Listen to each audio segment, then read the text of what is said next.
سبيل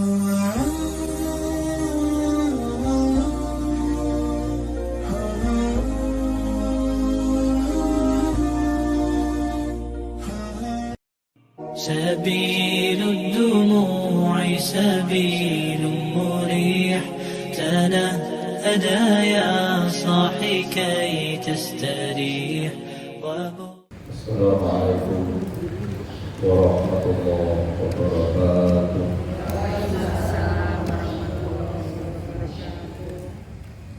الحمد لله رب العالمين. الحمد لله الذي أنزل القرآن على عبده هدى للناس وبينات من الهدى والفرقان. نحمده ونستعينه ونستغفره ونعوذ بالله من شرور أنفسنا ومن سيئات أعمالنا. من يهده الله فلا مضل له ومن يضلل فلا هادي له. أشهد أن لا إله إلا الله وحده لا شريك له وأشهد أن محمدا عبده ورسوله. اللهم صل وسلم وبارك على نبينا محمد وعلى آله وأصحابه ومن سار على سنته إلى يوم الدين. اللهم إنا نسألك علما نافعا ورزقا طيبا وعملا متقبلا. Ibu-ibu yang dirahmati Allah dan sekalian yang berbahagia, di kesempatan hari ini di bulan Muharram kita patut bersyukur kepada Allah yang masih memberikan nikmat sangat besar kepada kita, yaitu nikmat iman Islam, nikmat hadir di majelis ilmu. Dan kita semua berharap mudah-mudahan di tempat ini kita mendapatkan ilmu yang bermanfaat. Mudah-mudahan kehidupan kita hari-hari ke depan semakin diberkahi Allah Subhanahu wa Ta'ala.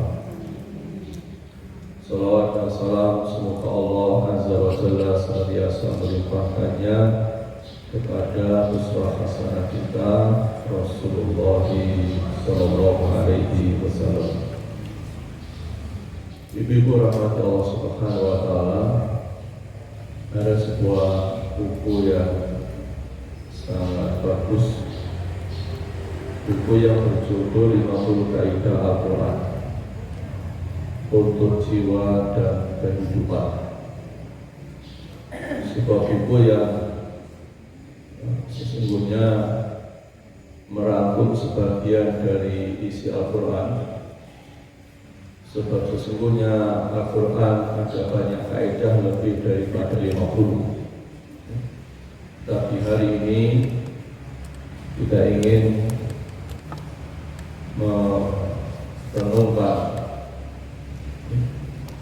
merenungkan beberapa kaidah dari Al-Quran. Dan kenapa kita harus bicara soal Al-Quran? Karena Al-Quran itulah pedoman terbaik, pedoman tersempurna, pedoman paling menyelamatkan kehidupan kita. Allah Azza wa Jalla menyampaikan, wa nunazzilu minal Qur'ani ma huwa shifaa wa rahmatul lil mu'minin wa la yazidu adh-dhalimina illa khasara. Dan kami turunkan dari Al-Quran sesuatu yang menjadi penawar dan rahmat bagi orang-orang yang beriman, dan Al-Quran itu tidak menambah kepada orang-orang yang zalim selain kerugian. Jadi kehidupan kita ini penawar, penyelamat,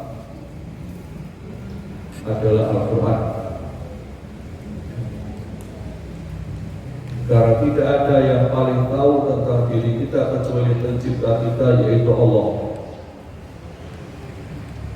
Setiap barang diproduksi, maka yang paling tahu aturan, pedoman, tuntunannya adalah yang membuatnya.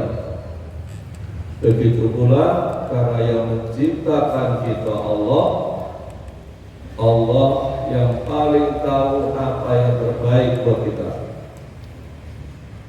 Dan Allah tegaskan supaya kita benar-benar yakin, dzalikal kitabu la raiba fihi hudal lil muttaqin.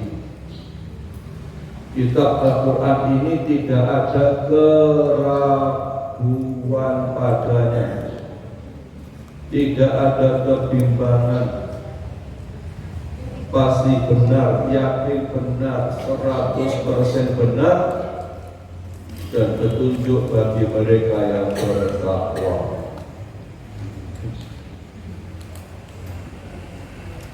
Maka Allah sekali lagi ingin meyakinkan kepada kita bahwa tidak ada petunjuk yang paling meyakinkan, yang paling pasti, yang mutlak benar kecuali Al-Quran. Dan lebih tegas lagi Allah juga menyampaikan,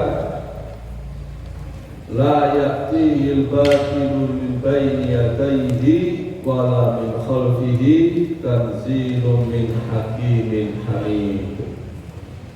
Yang tidak datang kepadanya Al-Quran kebatilan dari depan maupun belakangnya. Tidak ada yang salah, tidak ada yang keliru, sekecil apapun. Kenapa? Sebab Al-Quran diturunkan dari Rabb yang maha bijaksana lagi maha terpuji. Maka barang siapa yang dekat dengan Al-Quran, maka akan semakin bahagia dan semakin lurus jalannya. Dan siapa yang semakin jauh dari Al-Quran akan semakin jauh dari kebahagiaan.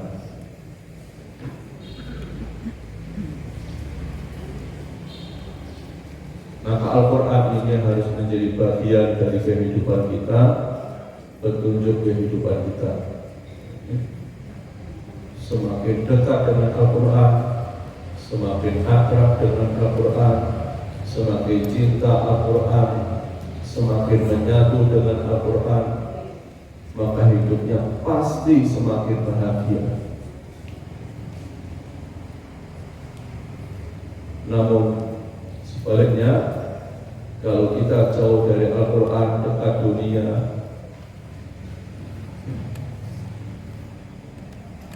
jauh dari Al-Quran, akrab dengan harta, jarang baca Al-Quran, sibuk dengan dunia, maka akan semakin jauh dari kebahagiaan. Bahkan ibu rahimahullah, seorang yang sangat memusuhi Nabi Sallallahu Alaihi Wasallam, ketika mendengar satu ayat, dia langsung masuk Islam. Umar bin Khattab, orang yang keras, ketika mendengar ayat ma anzalna 'alaikal qur'ana litasqa, kami tidak menurunkan Al-Quran ini kepadamu agar kamu menjadi susah. Jadi turunnya Al-Quran yang itu akan kita baca, kita renungkan, kita amalkan, bukan agar kita menjadi susah. Kita disuruh baca Quran bukan agar hidup kita semakin berat. Kita disuruh mempelajari Al-Quran bukan agar hidup kita menderita. Kita disuruh mengamalkan Al-Quran bukan agar hidup kita ini bertambah beban. Maka Al-Quran itu sangat penting bagi kehidupan kita. Maka ibu-ibu yang rahmati Allah Subhanahu wa Ta'ala, ya, sehingga bila kita mempelajari Al-Quran, maka kita akan menjadi yang terbaik. Ya. Mempelajari Al-Quran, kita akan mendapatkan petunjuk, ya, dan kita akan menjadi orang yang terbaik. Dan di antara petunjuk Al-Quran itu adalah kaidah pertama, wa qulu linnasi husna. Wa qulu linnasi husna. Dan ucapkanlah kepada manusia kata-kata yang baik. Ibu-ibu rahimahullah, berbicara itu adalah nikmat. Bisa bicara itu adalah nikmat. Dan kita ini bersyukur kepada Allah, lahir tiba-tiba bisa bicara. Tidak pernah pesan kepada Allah sebelum lahir untuk bisa bicara. Di luar kita banyak bayi yang lahir bisu, dan kita tiba-tiba lahir bisa bicara. Ibu-ibu sangat tahu dulu ketika melahirkan anak, yang paling ditunggu ketika anaknya lahir apa? Tangisan anak. Yang paling dinantikan tangisan anak, untuk memastikan bahwa anak kita bisa bicara. Maka Allah mengingatkan kepada kita, Ar-Rahman 'allamal Qur'an, khalaqal insan 'allamahul bayan. Rabb yang Maha Pemurah, yang telah mengajarkan Al-Quran, Dia menciptakan manusia, 'allamahul bayan, mengajarkannya pandai bicara. Mengajarkannya pandai bicara. Maka kita bersyukur kepada Allah, hari ini kita bisa berbicara. Dalam ayat yang lain Allah juga menyampaikan, alam naj'al lahu 'ainain wa lisanan wa syafatain. Bukankah kami telah menjadikan untuknya sepasang mata, lidah, dan dua buah bibir. Lidah dan dua buah bibir. Maka nikmat-nikmat itu harus kita gunakan sesuai dengan perintah yang memberikan kita nikmat, sesuai dengan petunjuk yang memberikan kita nikmat. Jangan sampai digunakan untuk sesuatu yang melanggar perintah yang memberikan kita nikmat.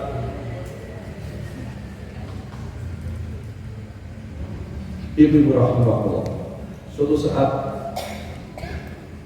Luqman Al-Hakim, ya, Luqman Al-Hakim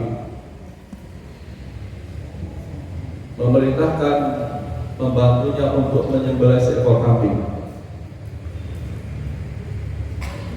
dan meminta kepada pembantunya untuk mengambilkan bagian tubuhnya, bagian tubuh kambing yang paling baik, yang terbaik. Setelah disembelih, kemudian pembantunya itu memotong lidah dan hatinya. Diberikan kepada Luqman Al-Hakim permintaan untuk diberikan dua bagian terbaik, diberikan lidah dan hatinya. Setelah itu meminta lagi untuk disembelihkan seekor kambing dan meminta untuk diberikan bagian tubuh yang paling jelek, dan setelah disembelih diberikan lagi lidah dan hatinya. Ditanya, kenapa engkau ketika aku minta memberi yang terbaik engkau berikan kepadaku lidah dan hati, sedangkan ketika aku minta tubuh bagian terburuk engkau berikan lidah dan hati? Dia mengatakan lidah itu sesuatu yang bisa membuat kebaikan, sebaliknya bisa membuat orang jadi buruk. Lidah dan hati. Maka bicara itu harus hati-hati. Karena itu baik buruknya perangai seseorang, perilaku seseorang, tabiat seseorang terlihat dari lisannya saat berbicara. Jadi baik buruknya perilaku seseorang itu terlihat dari lisannya saat berbicara. Dan apa yang keluar dari lisan itu sesungguhnya sumbernya dari hati. Ketika hatinya baik, lisannya pasti ngomong baik. Ketika hatinya buruk, lisannya pasti ngomongnya buruk. Karena seseorang itu pasti mengeluarkan apa yang di dalam tubuhnya. Seseorang itu tidak mungkin mengeluarkan sesuatu di luar tubuhnya. Ibrahim, seperti gelas ini yang diisi air putih, di dalamnya ada air putih, ketika dituang keluarnya air putih. Ketika ini isinya teh, dituang pasti keluar teh. Begitu pula tubuh kita ini, demi Allah, orang itu nampak dari ucapannya, orang itu kelihatan dari tutur katanya. Maka Nabi menyampaikan, salamatul insan fi hifdzil lisan. Keselamatan seseorang terletak pada lidahnya. Maka hati-hati bicara, hati-hati ngobrol, terutama kita yang punya keluarga, orang tua kepada anak, istri kepada suami, anak kepada orang tua. Hati-hati ngobrolnya, karena gara-gara salah obrolan, salah omongan, akibatnya bisa fatal. Ya.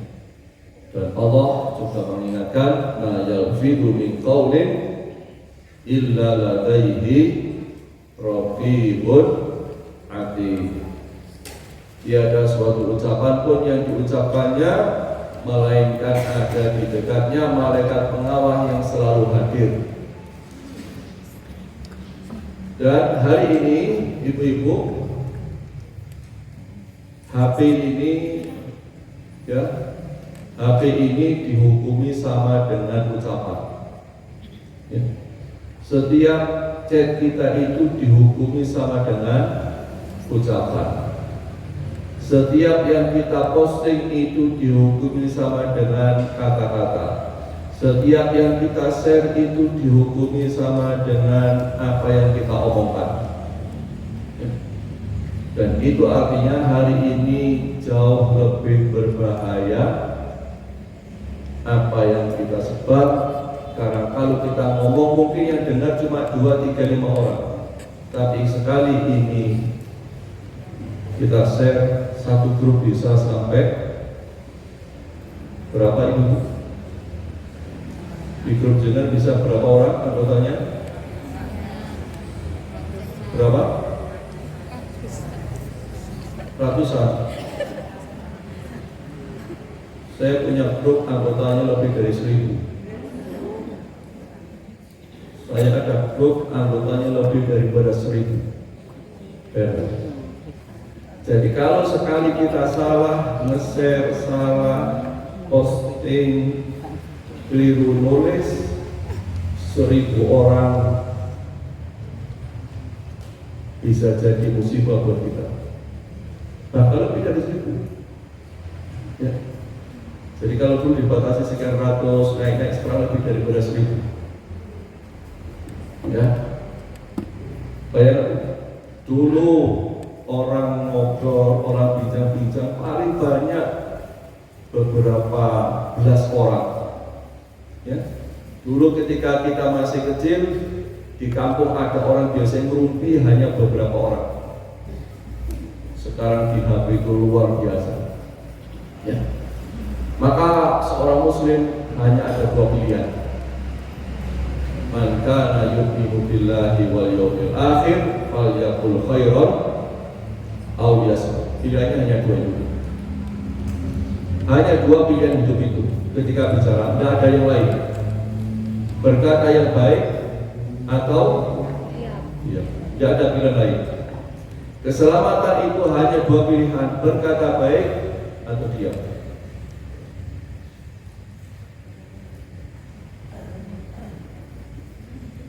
Na'udzubillah min dzalik. Jangan sampai lisan kita menjadi bencana buat kita. Jangan sampai lisan kita menjadi musibah buat kita. Ibu rahmati Allah Subhanahu wa taala. Maka memahami wa qulu linnasi husna itu menjadi sangat penting. Wa qulu linnasi husna. Ya. Ada 3 kata yang penting untuk kita renungkan ini. Pertama adalah kata waqulu.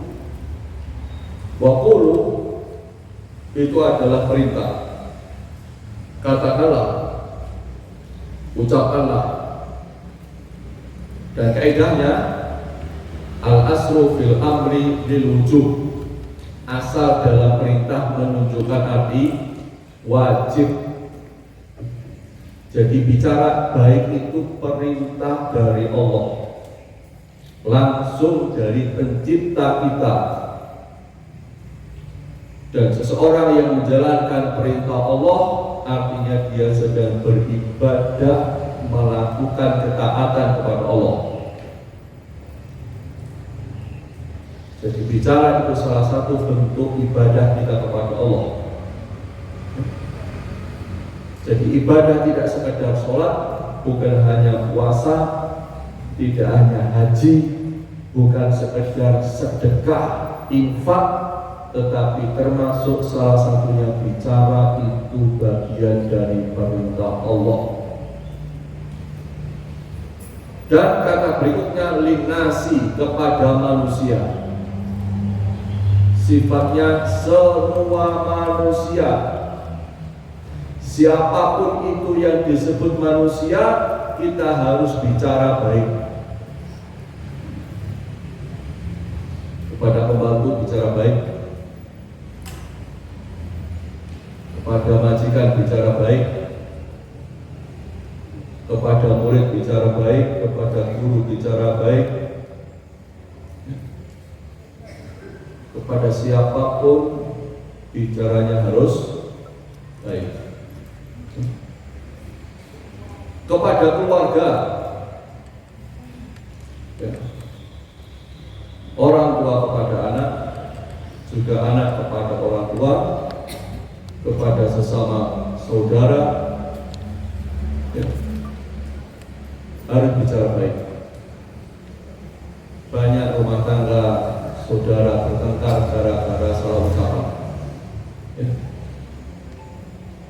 Banyak keluarga bertengkar gara-gara salah omongan, ya.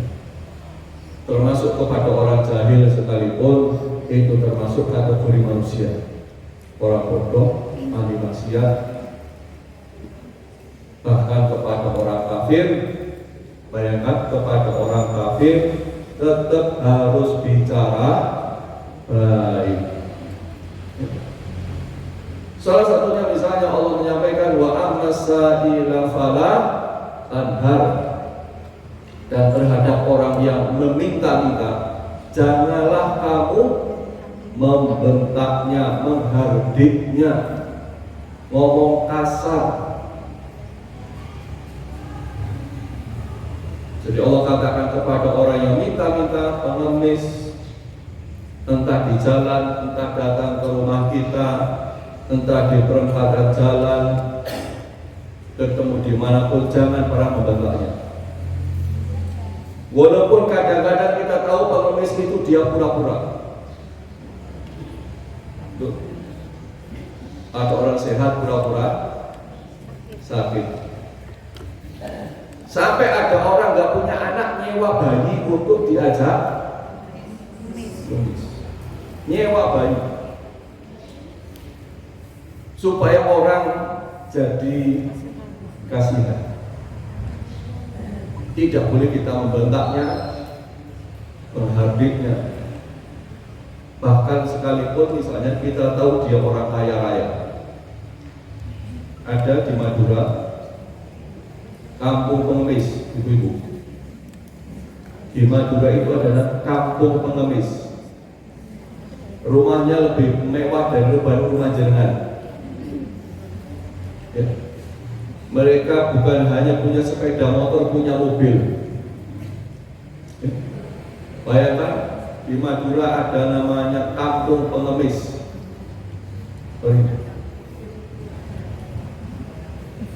Karena penghasilan mereka mengemis itu jauh lebih besar daripada kerja di sawah di ladang.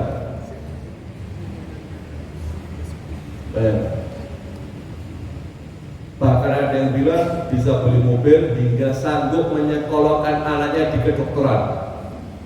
Bayangkan, mengemis bisa nyekolahkan anaknya di kedokteran. Bayangkan. Sampai ada sebuah kisah,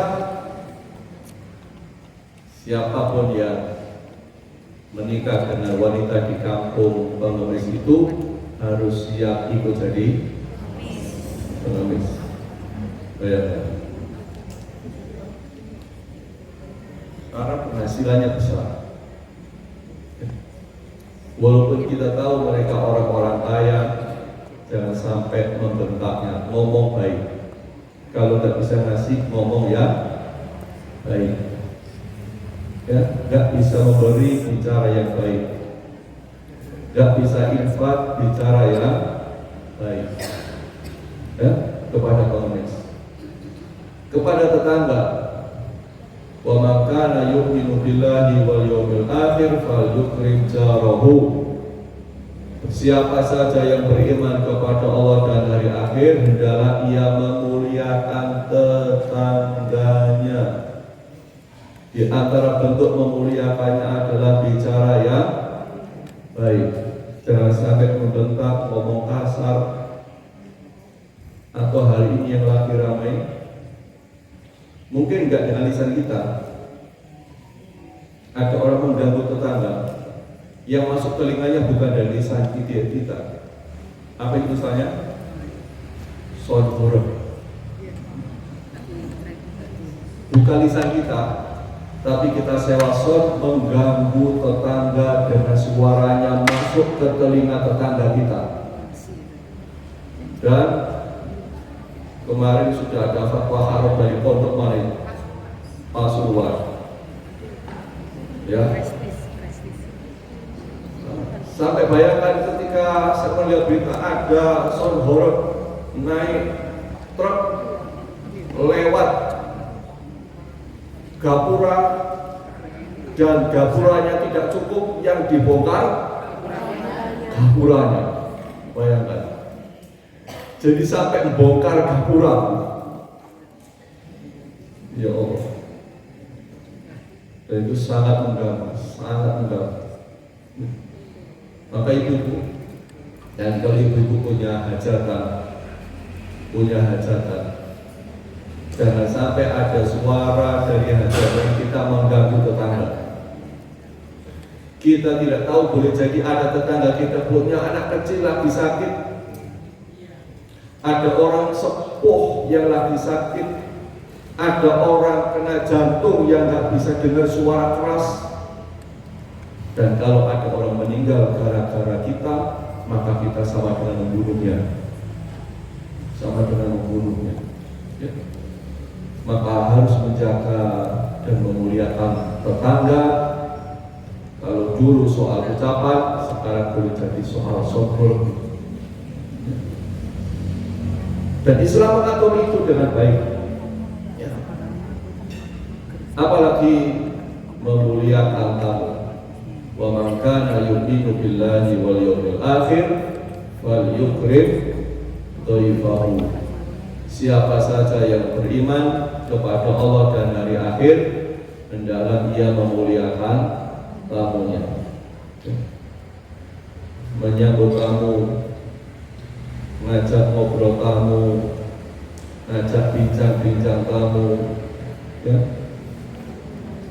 Dan semuanya harus dengan ucapan-ucapan yang baik, ya. Dengan kata-kata yang mulia, dengan kalimat-kalimat yang membahagiakan, ya. Jangan sampai ada kata-kata yang menyakitkan hati, ya. Termasuk ibu rahimahullah, bagi suami istri, ya, suami istri, Nabi menyampaikan la yafraq mu'minun mu'minatan in kariha minha khuluqan radiya minha akhar aw qala ghayruhu. Janganlah seorang mukmin membenci wanita mukminah jika dia membenci salah satu perangainya, niscaya dia akan ridho dengan perangai yang lain. Sebaliknya sama. Jangan sampai seorang istri membenci suaminya jika dia membenci salah satu sifat suaminya, hendaknya dia ridho dengan sifat yang lain. Ya. Ibu rahimahullah, kemarin 2 pekan yang lalu, ya, ada suami istri datang ke kantor saya, ya, dan mengadukan persoalan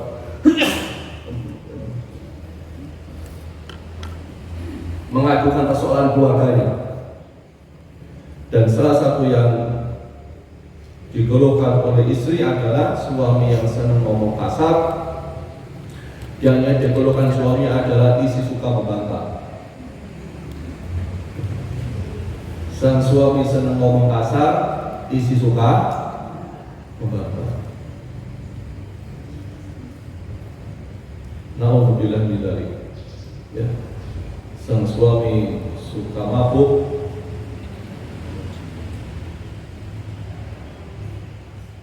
dan istri bekerja di bank DB.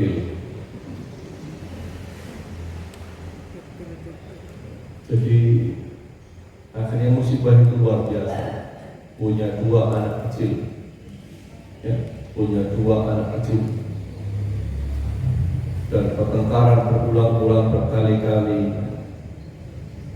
sampai kemudian suami mentalak istrinya.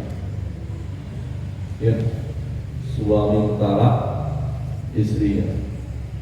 Ya. Maka ibu rahimahullah, jaga lisan, jaga ucapan dalam rumah tangga. Ingatlah, ucapan itu dapat menembus hati seseorang walaupun tidak dengan jarum.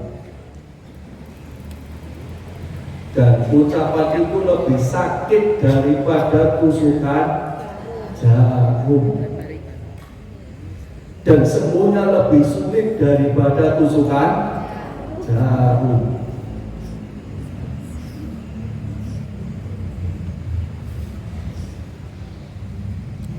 Ucapan itu tidak ada bekas secara fisik, tapi secara psikis membekasnya sangat dalam. Ya. Maka hati-hati bicara, jaga ucapan, ya, jaga ucapan. Ya.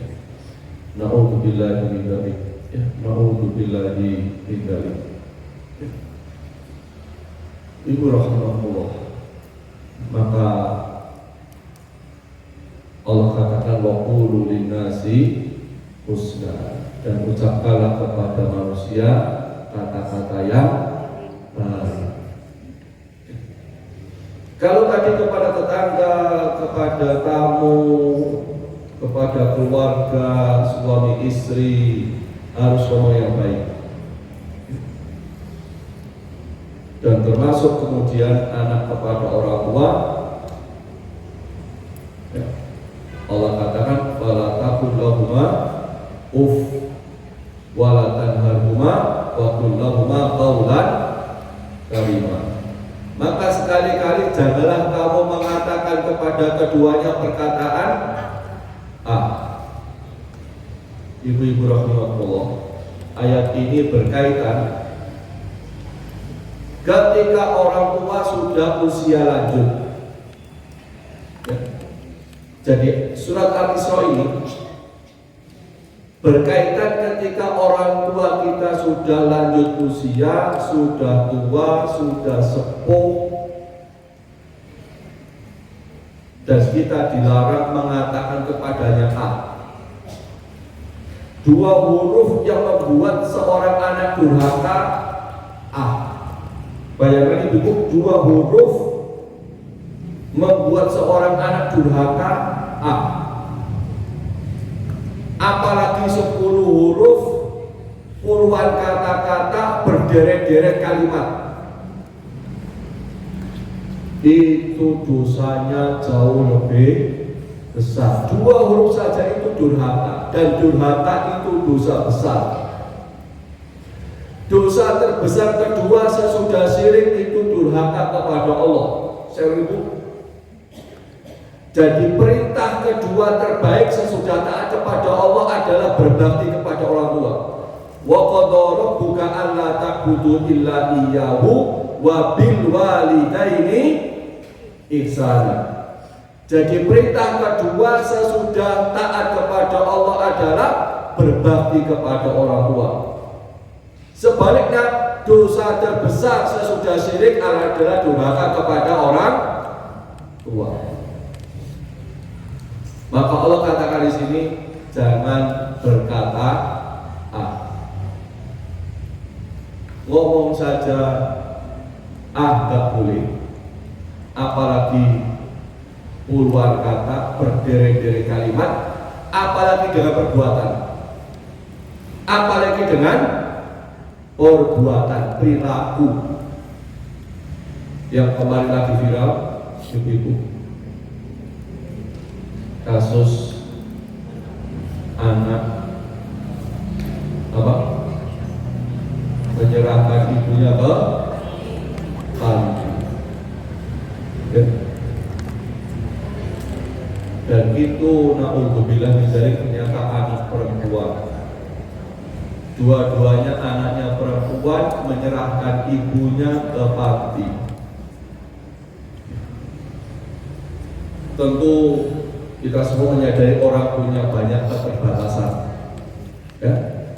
Kita menyadari ada orang punya kekurangan.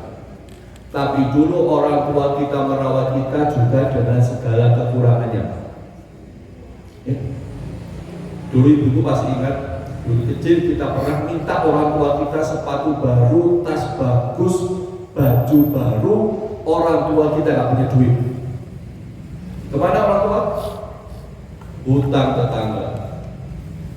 Hutang tetangga pasti itu. Gak mungkin orang tua diamkan anaknya sekolah gak pakai sepatu. Gak mungkin. Apa kata orang tua?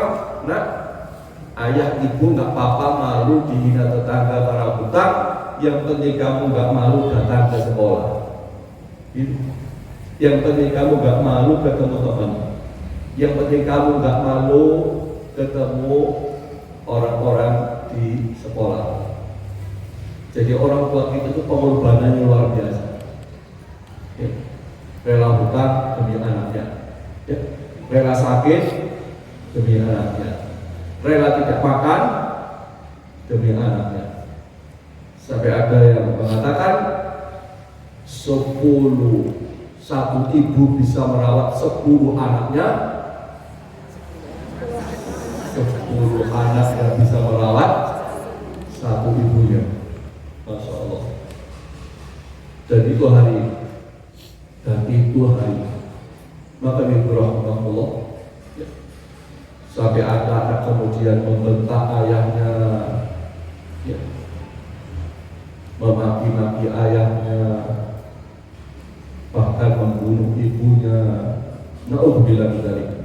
Padahal ngomong saja itu durhaka, apalagi perbuatan, apalagi sikap. Ya, maka hendaknya kita menjaga diri kita dari perkara-perkara yang menyebabkan kita durhaka kepada orang tua, apalagi kepada ahli maksiat sekalipun, orang jahil. Ya. Wa ibadur rahmanil ladzina yamshuna 'alal ardi hauna wa idza khatabahumul jahiluna qalu salam. Dan hamba-hamba Tuhan yang Maha Penyayang itu ialah orang-orang yang berjalan di atas bumi dengan rendah hati, tawadhu, dan apabila orang-orang jahil maksiat menyapa mereka, mereka mengucapkan salam. Artinya kata-kata yang baik yang mengandung keselamatan. Jadi kepada orang jahil, maksiat, pelaku dosa, senang keburukan, suka kejelekan, tetap kata-katanya harus baik. Ibu-ibu, saya kemarin lihat video ya, ada suami ini ikhlas serahkan isinya kepada pria selingkuhannya. Bayangkan, biasanya suami itu kalau istrinya selingkuh, ya baik, dimaki-maki, bahkan ada yang ditendang, ada yang dibunuh. Ini ada suami ikhlas serahkan isinya ke pria selingkuhannya. Kata suaminya, silakan engkau nikahi istriku, aku talak. Jadi tidak maki-maki istrinya, tidak mencela istrinya, tidak mengukur istrinya, dia serahkan istrinya kepada pria yang selingkuh dengan istrinya. Jadi wong Jawa pek-pekan.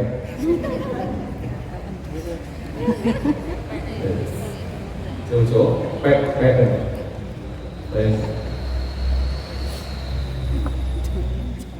Itu nggak mudah bagi lelaki, nggak mudah bagi lelaki. Kenapa? Ketika istrinya selingkuh itu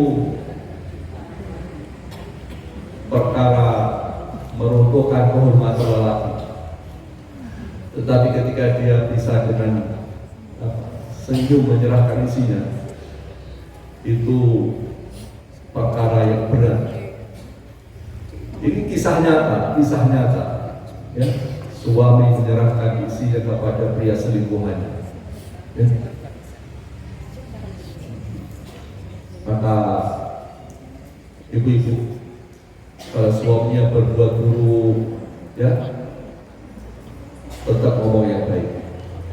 Baik suami loh, dia isinya selingkuh, dikekek loh. Ya. Ibu-ibu kira-kira kalau suami jangan selingkuh,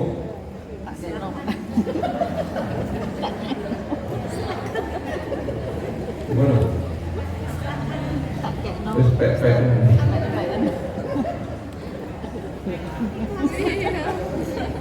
Ya. Nah. Maka ini pentingnya menata hati, ya, agar ucapan yang kita keluarkan itu ucapan-ucapan yang baik. Bahkan sampai kepada orang kafir, ya, orang kafir Allah juga perintahkan untuk bicara baik. Wala tujadilu ahlal kitabi illa billati hiya ahsan illa alladziina dzalamu minhum. Ya. Janganlah berdebat, ngomong, bicara dengan ahlul kitab kecuali billati hiya ahsan, dengan cara yang terbaik. Dan sebentar lagi di Malang, insya Allah akan kedatangan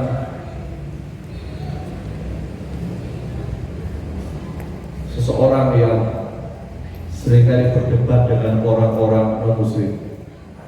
Ini ya, tanggal 10 Juli, Dr. Zakir Naik. Beliau yang hari ini tokoh internasional yang berdebat dengan non-muslim itu selalu dengan jalan yang baik, dengan argumentasi yang baik, nggak pernah mencela, nggak pernah mengolok-olok, nggak pernah membentak, nggak pernah marah-marah, berdebat dengan jalan yang baik. Dan dari beliau ribuan orang masuk Islam. Ibu-ibu, tanggal 10 Juli hari apa ini?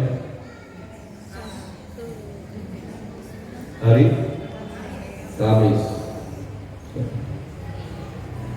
di Stadion Gajayana.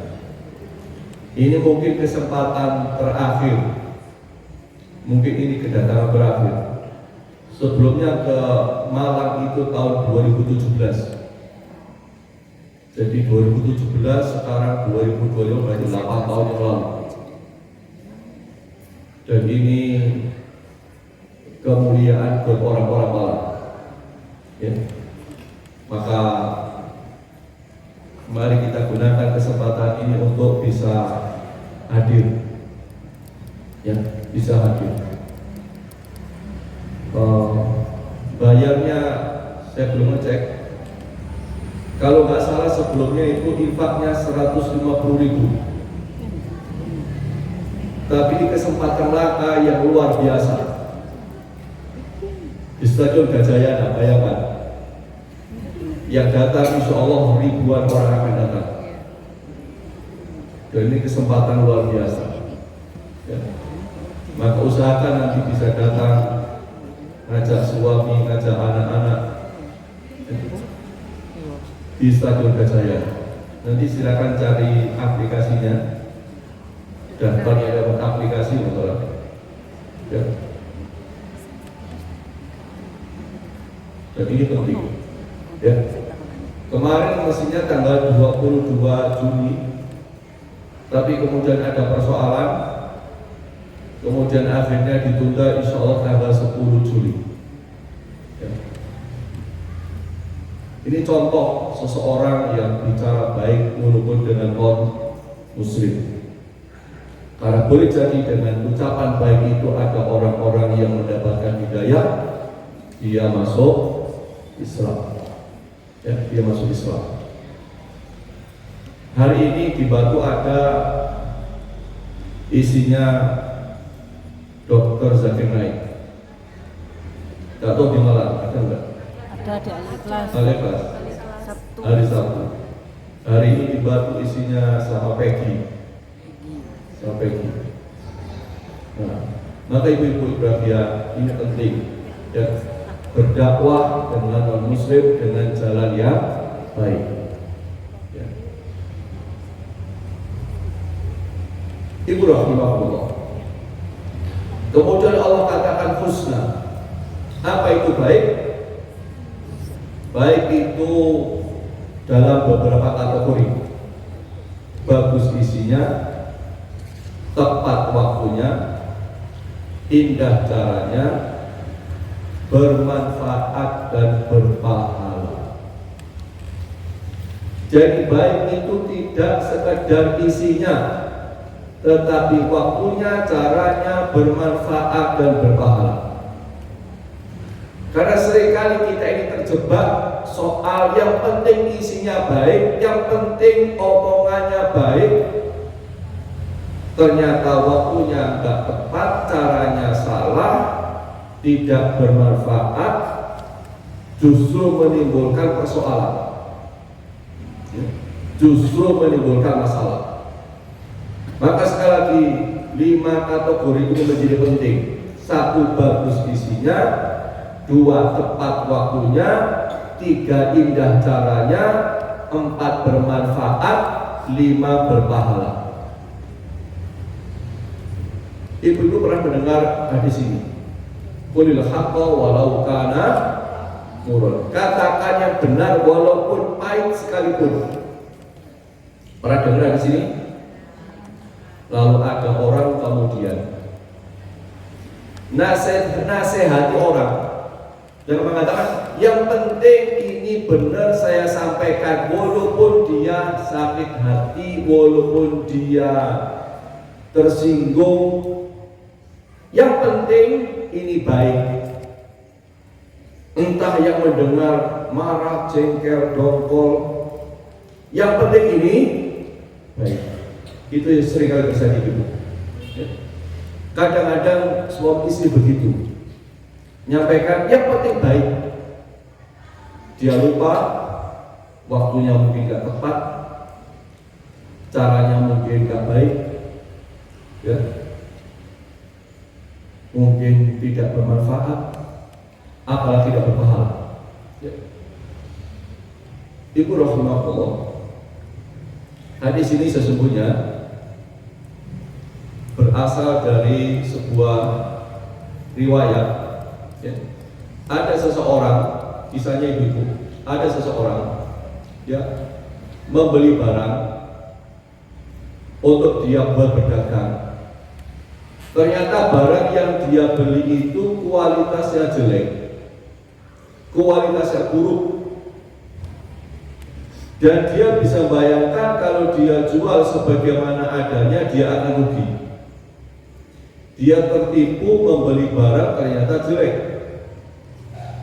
Dia lalu tanya kepada Rasulullah, ya Rasulullah, aku beli barang ternyata jelek. Bolehkah aku berbohong supaya minimal aku tidak rugi atau pas-pasan gak apa-apa? Jadi tanya Rasulullah, bolehkah aku kemudian berbohong agar aku tidak rugi? Apa kata Nabi? Qulil haqqa walau kana murran. Katakan yang baik walaupun pahit. Pertanyaannya ibu-ibu, ketika pedagang ini ngomong jujur, pahitnya buat yang beli apa yang jual? Yang ngomong apa yang diajak ngomong? Yang ngomong. Jadi pahit ini itu buat yang ngomong, bukan buat yang mendengarkan. Seringkali kita itu yang penting benar, entah tersinggung, entah marah, entah jengkel, gak urus, yang penting benar. Itu gak boleh. Jadi ngomong itu tidak sekedar benar isinya,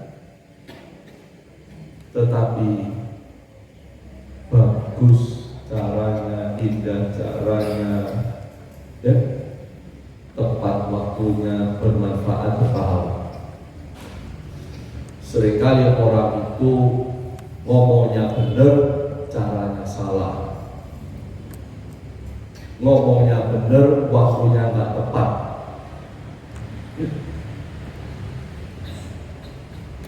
Karena memberikan sesuatu, termasuk omongan itu, sekali lagi dilihat dari banyak aspek. Ibu rahimahullah. Maka salah satunya misalnya Allah jelaskan tentang kalimat yang baik. Alam taro kaifa daraballahu matalan kalimatan thayyibatan ka syajaratin thayyibatin asluha thabitun wa far'uha fis sama. Tidakkah kamu memperhatikan bagaimana Allah telah membuat perumpamaan kalimat yang baik seperti pohon yang baik, akarnya teguh dan cabangnya menjulang ke langit. Ucapan yang baik Allah umpamakan seperti pohon yang baik, akarnya teguh, cabangnya menjulang ke langit.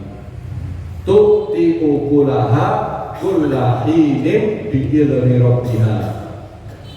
Pohon itu memberikan buahnya pada setiap musim dengan seizin Tuhannya. Ibu-ibu, jangan kalau belajar bahasa Arab, Ada namanya samarotun, itu namanya buah. Fakihatun itu buah. Tapi Allah buat kalimat di ayat ini ukul, bukan fakihah, bukan samarot. Jadi kalau fakihah atau samarot itu kayak ini. Ini. Ini namanya buah-buahan, samarotun atau fakihah. Jadi ya. Nah, apa yang dimaksud dengan ukul? Kalimat baik itu disebutkan dengan ukuluha. Itu ibu-ibu rahimahullah. Orang memberikan ukul, memberikan buah-buahan yang dimakan, akal yakul ukul. Itu harus memenuhi 5 aspek ini. Kenapa? Bahagia. Ya. Contoh ini bahagia. Nah, ibu-ibu, orang ngasih mangga dilempar, itu namanya ngasih. Tapi boleh jadi yang diberi itu senang, boleh jadi marah.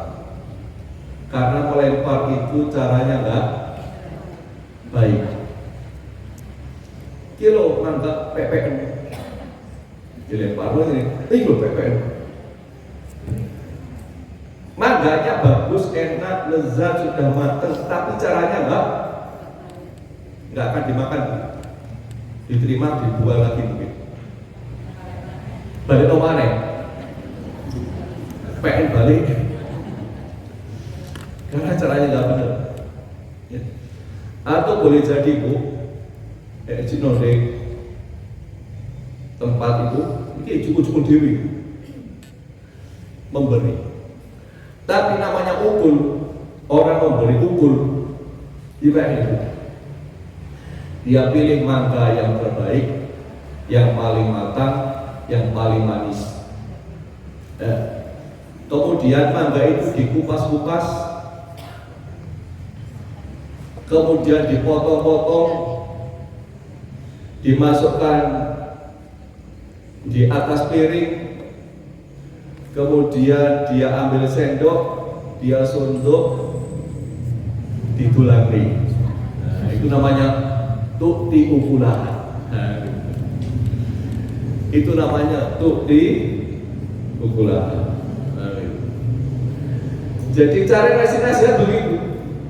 Nggak sekedar ngomong, nggak sekedar bicara,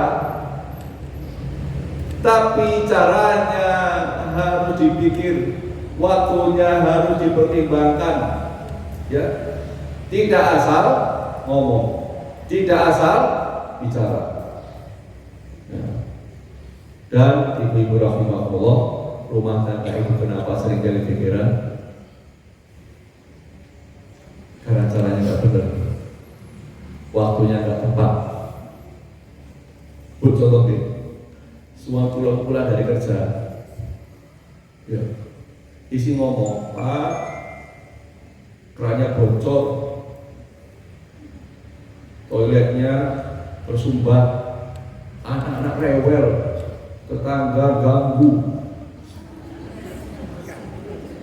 Oh, jangan bayangkan, suami baru buka pintu, jadi langsung ngomong ada 10 masalah.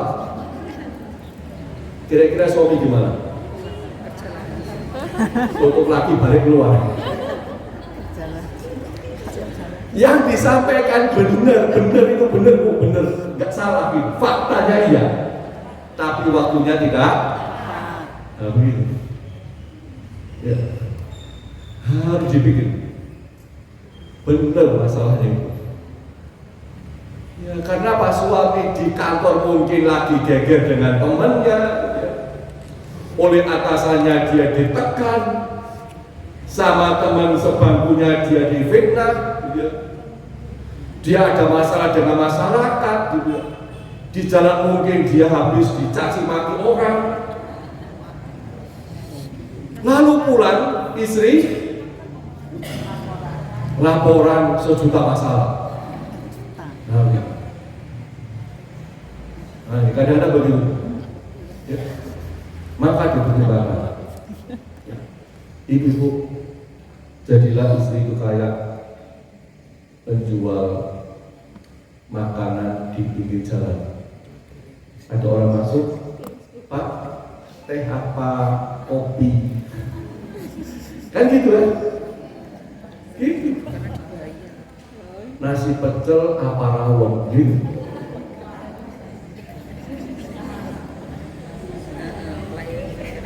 Jadi ini penting buat ibu-ibu. Jangan suami datang lalu ngomong sejuta masalah di rumah.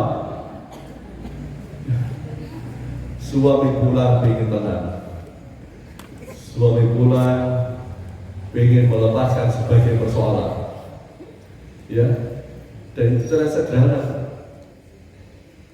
Suami datang, buka pintu, kasih senyum sedikit, insya Allah masalah selesai. Dan itu. Bayangkan, Ibu Rasulullah,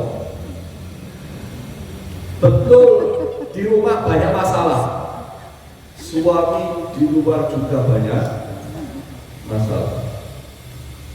Ya. Ada suatu kisah isinya Buya Hamka. Ketika suaminya berangkat kerja, ternyata di rumah itu hujan besar dan rumahnya bocor. Apa isinya? Isinya kemudian mengambil bak, mengajak anaknya menampung air dalam bak, dan kemudian mengajak anaknya main-main perahu. Main-main perahu sama anaknya di bak yang berisi air bocoran dari hujan. Segitunya. Nah, ini penting ibu-ibu rahimahullah. Karena sekali lagi bicara itu harus tahu momentumnya. Itu bahagia, terutama ibu-ibu. Kalau bicara sama suami, jangan pernah ibu-ibu tak kasih tahu dari laki-laki. Dan semua laki-laki begitu. Ketika suami jenengan lagi duduk di kursi, penjenengan jangan ngomong sambil berdiri. Sering mencoba kok ngelamak kudu. Jadi nggak boleh isi itu suami duduk begini, isi di depannya, Pak sini Pak.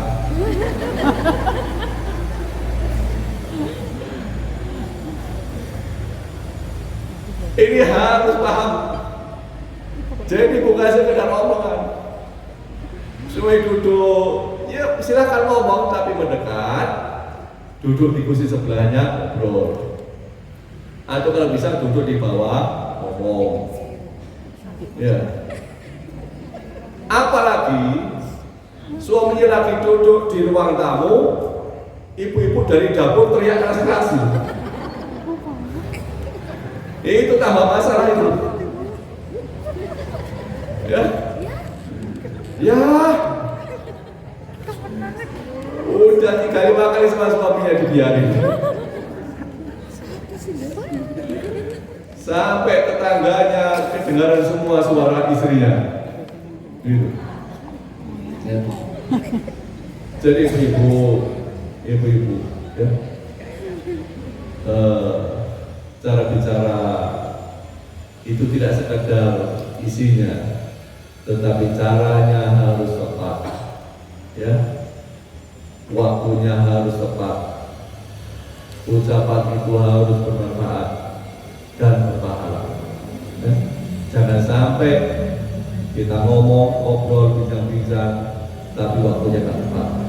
Ya, ibu-ibu, suami jenengan kadang-kadang diajak bicara, jawabannya Pak,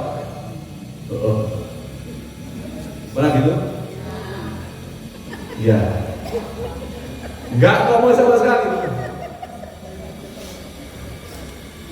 Kenapa? Laki-laki itu sehari kata-katanya kurang lebih 7.000. Wanita itu 24.000. Ya, 24.000 sehari. Jadi kalau suami jenengan pulang ke rumah karena sudah habis di luar. Ya. Apalagi yang suaminya profesinya guru, dosen di sekolah, itu habis untuk siswa-siswanya. Jadi pulang tinggal, ya. Kadang-kadang jawab BA itu nggak pajak, ya. Itu laki-laki. Maka jangan berharap laki-laki pokoknya berjuta-juta kayak ibu-ibu. Ibu-ibu, termasuk kalau jenengan tanya laki-laki suami jenengan dan dia diam, jangan dipaksa bicara. Ditakoni penglimo nggak jawab. Mana ini? Tolong kasih solusi dong itu. Kenapa ibu-ibu? Lelaki itu kalau dia diam, dia sedang mikir. Kalau lelaki itu pertimbangannya banyak. Gak kayak perempuan, di hati langsung brol, seorang langsung ngomong. Lelaki itu mikir, solusinya apa? Kalau pilih ini kira-kira akibatnya ini, kalau ini kira-kira persoalannya ini, dipikir lelaki. Ya. Maka jangan memaksa laki-laki yang sedang diam untuk dipaksa bicara. Dia akan diam 1000 bahasa walaupun jenengan ngomong sejuta kali. Sampaikan saja, lalu tunggu, ya Pak, nanti kalau ada waktu tolong jawab ya. Nanti kalau sudah tenang, mohon ya. Nah itu, ini penting. Karena banyak perempuan begitu. Curhatnya laki-laki ke saya begitu, Bu. Iya. Lalu Pak Ari, aku lagi bermasalah di persoalan itu ngomong sak jam.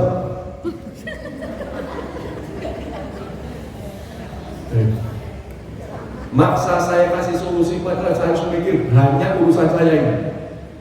Nah, jadi kalau suami jenengan diam itu bukan tidak reken, bukan. Otaknya lagi mikir cari solusi. Laki-laki itu otaknya yang berfungsi. Banyak perempuan tidak semua langsung brol. Lagi makan langsung contoh-contoh. Laki-laki lagi itu mikir panjang. Ya. Maka biarkan suami ada dia. Yang penting sudah disampaikan. Nah ini penting, ya. Karena banyak problem rumah tangga itu karena soal komunikasi. Ya. Nggak nyambung, ini urusan. Nggak nyambung belas. Ya. Apalagi ibu-ibu, bisa kadang-kadang ngomongnya itu 1 jam 2 jam. Akhirnya terakhir, wis paham Mas? Jadi suami ini paham, porong jam ngomong. Dia bayangkan, misalnya kamu tadi jenengan pengajian 1 jam setengah sini. Ya jenengan ingat apa? Ya 1-2 saja. Apalagi suami jenengan sudah capek, sudah lelah, wis judut diomongi bojone 2 jam. Kata siapa? Paham Abi, paham Abi. Masa gak paham 2 jam ini?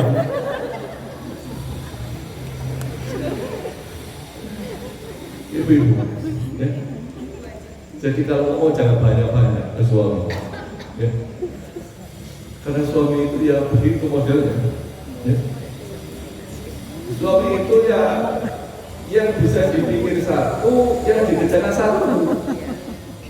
Nggak bisa masuk ke otaknya 10, 50, 100, nggak bisa. Beda ibu-ibu itu sampai masak tempe, nyiapkan nasi, nyuapi anak, sambil pegang HP. Oh, buahnya dipikir bisa ibu-ibu itu. Kalau suami nggak bisa, konsentrasi semua diselesaikan dulu, baru yang lain. Sehingga misalnya suami jenengan misalnya lagi setrika, jangan diomongin yang lain, biar setrika dulu. Setrika jauh, Pak, habis setrika nanti dilipat ya, habis itu dirapikan, habis itu ditata yang benar ya, habis itu nanti baju anak-anak harus itu ya. Ini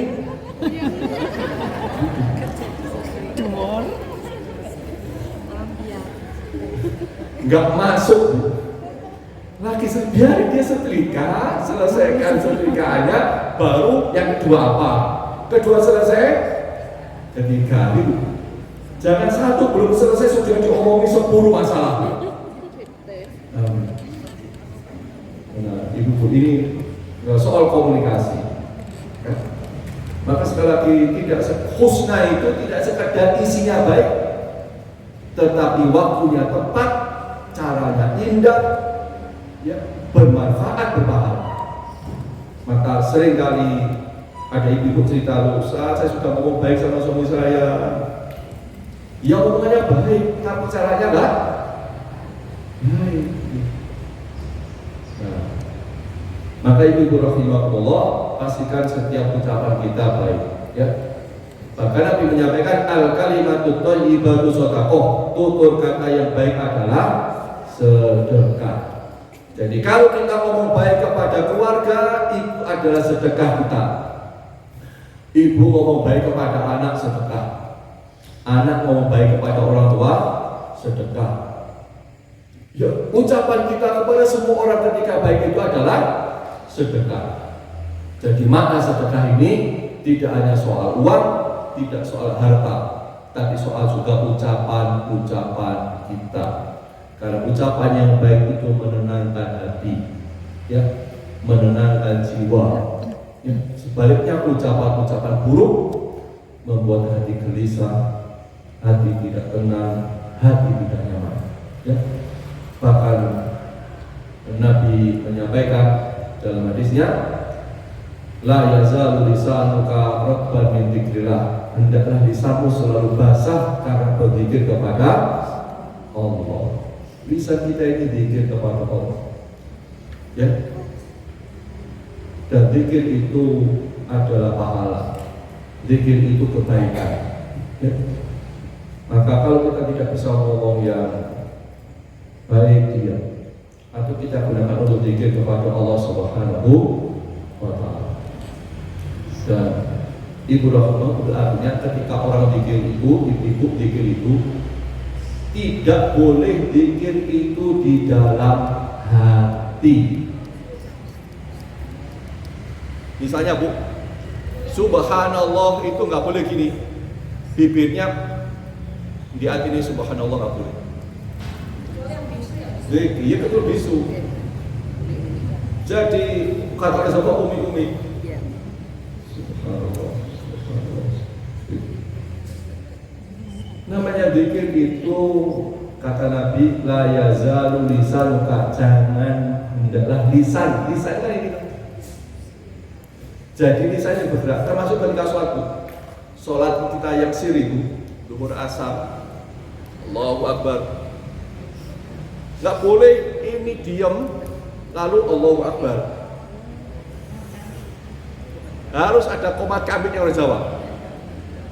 Bismillahirrahmanirrahim. Ini harus gerak ini bibir. Nggak boleh Fatihahnya dalam hati. Iya. Ada orang sholat zuhur asar atau sholat sendirian di batin. Maka ibu-ibu, sholat itu bagian dari zikir, maka lisan harus bergerak, ya, bergerak. Subhanallah, subhanallah, subhanallah. Lisan bergerak. Walaupun yang mendengar hanya kita, tapi tidak boleh di batin. Islam bukan aliran kebatingan. Maka Nabi katakan hendaklah lisanmu selalu basah karena berzikir kepada Allah. Nah, inilah pentingnya zikir, pentingnya ucapan baik. Dan terakhir, ibu-ibu rahimahullah, hati-hati soal yang terakhir, jangan bercanda, jangan ngomong guyon, jangan ngomong main-main. Salah satunya urusan 3 hal: nikah, talak, ujub. nikah talak rujuk itu diucapkan serius hukumnya sah, canda main-main guyon hukumnya sah. Ya, hati-hati dengan ucapan. Ya. Jadi kalau urusan nikah guyon itu dihukumi sah, main-main sah, termasuk talak. Di Timur Tengah itu ada kisah itu, ada dosen ngajar fikih munakahat, ngajari praktek akad nikah kepada mahasiswanya. Ya. Lalu ketika dia katakan, ya fulan, kamu saya nikahkan dengan anak saya Fatimah dengan mas kawin sekian. Kata mahasiswanya, Pak dosen kurang jelas, tolong diulang lagi. Kata Pak dosen, dia sebutkan, ya Ahmad, ini contohnya, ya Ahmad, kamu tak nikahkan dengan anakku Fatimah dengan mas kawin sekian tunai. Masih mengatakan, saya terima Pak dosen. Gempar sekelas, sah karena anaknya Pak dosen namanya Fatimah dan mahasiswa ini namanya Ahmad. Gempar sekelas, lalu Pak dosen belum sadar, kaget, ternyata anakku.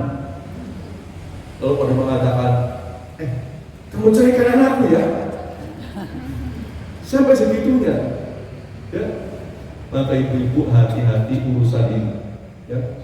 Jangan sampai ibu-ibu ngamakan guyon dengan suami urusan talak atau minta suami mengucapkan talak. Jangan sampai, karena guyon saja sah, apalagi serius, ya. Karena ucapan kita itu akibatnya bisa sangat fatal, ya. Wallahu a'lam bishawab. Mudah-mudahan jadi ilmu manfaat. Ya. Sebelum ditutup mungkin ada satu poin disampaikan, silakan ibu-ibu. Mudah-mudahan tidak ada.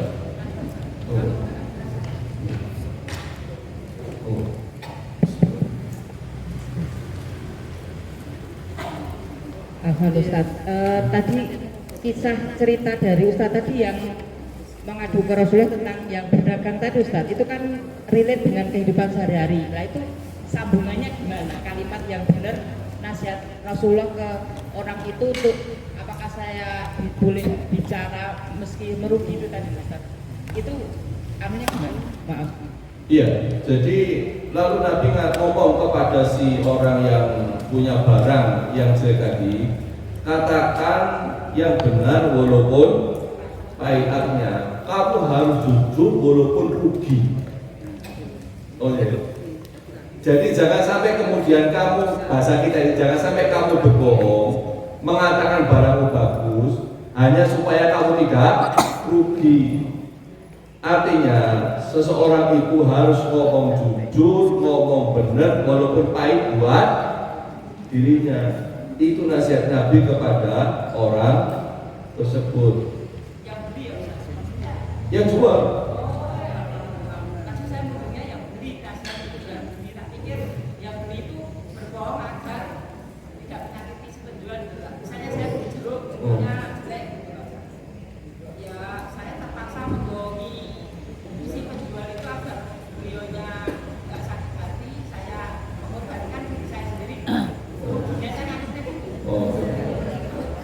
Jadi itu penjual yang harus ngomong jujur walaupun dia rugi.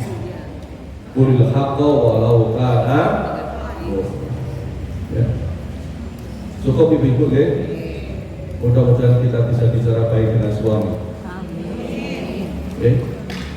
Nanti hati-hati ngomong dengan suami ya. Yang punya suami ya. Karena ucapan kita itu menentukan kualitas rumah tangga kita ya.